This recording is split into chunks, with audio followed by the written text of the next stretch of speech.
antsika rehetra manatriky ty fandaharana ty a izay disorany manokana Zanahary afaka nanatanteraka ty fandaharana ty amin'ny mahatokana andraikitra voalohany eo anivon'ny fédération mikasika ny fampahafantarana ny vaovao mahakasika ny fédération antsika no hitsangananay eto. Ity filazana ty dia natokana manokana manoloana ny fivoriana fiheveran-draharaha izay atao tsy hoela eo anivon'ny fédération antsirany eo misy antsika ty.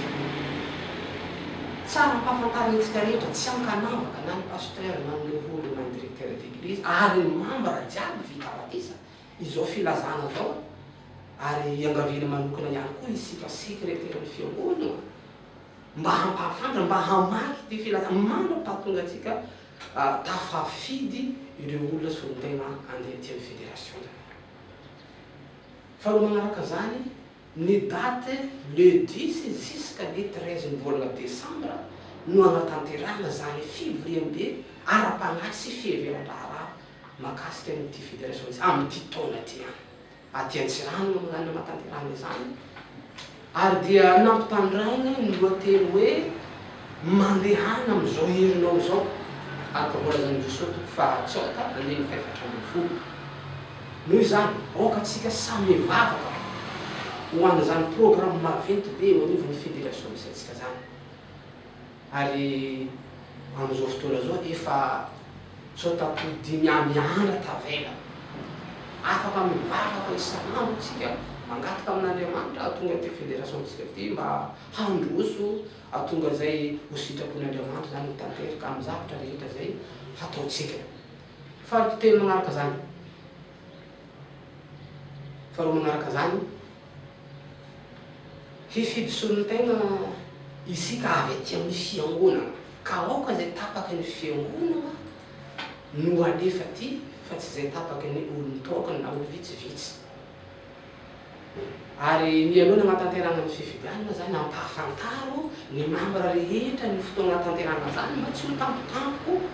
mba hatonga hoe atimary le délégation avy aty amin'ny fiangonana ka ho anareo fiangonana zay latsaky ny efajato zegny ny membre nareo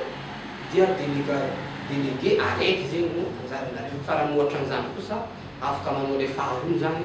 ianareo. Mazava moa zany ny fepetra mahakasika le délégué ho alefa ty zany mila ho normal resatsika eto tsy nandalo fampiarana fitsipiky censure na radiation zany ihany koa moa zany hitatsika amin'ny taratasy zay alefany ihany moa zany pitsopitso mahakasika io ka aoka zany zay laniny fiangonana no alefany fa tsy zay lany olombitsy. Ny fahatelo manaraka zany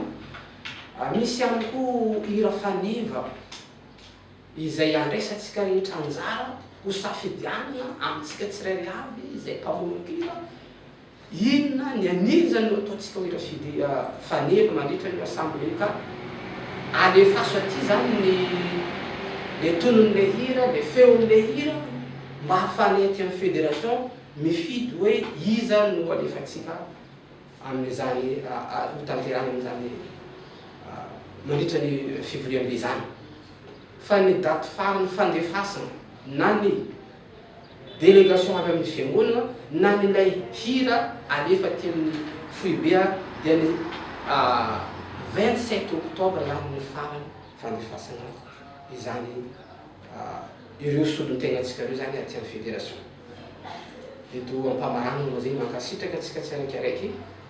ny amin'ny fagnarahana zay fandaminana zay ary atamboambara ty hoe hivavaka mandrakariva atsika am'izay mba tsisy anakasakina zany andro zany ary dia Zanahary ny hitahy atsika tsirairay avy hitahy ny fiangonana atsika hitahy ny fianakaviana atsika mankasitraka tokoa raha mankatena.